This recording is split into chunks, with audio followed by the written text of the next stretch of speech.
2014ஆம் ஆண்டு வந்த அனபெல் என்ற பேய் படம் மிகவும் புகழ் பெற்றது. இந்த படம் உண்மையான சம்பவத்தை சித்தரிக்கப்பட்டுள்ளது.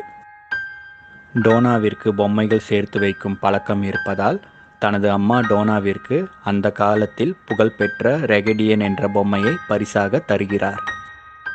இந்த பொம்மை வந்த பின் டோனாவிற்கு பல பிரச்சனைகள் வந்தன.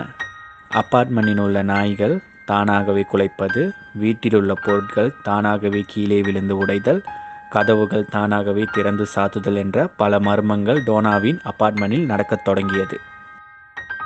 இந்த பொம்மை தான் அதற்கு காரணம் என்று அப்பொழுது டோனா மற்றும் ஆஞ்சிக்கு தெரியவில்லை. அதன்பின் இந்த பொம்மை வைத்த இடத்தில் இல்லாமல் வேறு வேறு இடங்களில் கிடப்பதை பார்த்து டோனா முதலில் அதை பெரிதாக கண்டு கொள்ளவில்லை.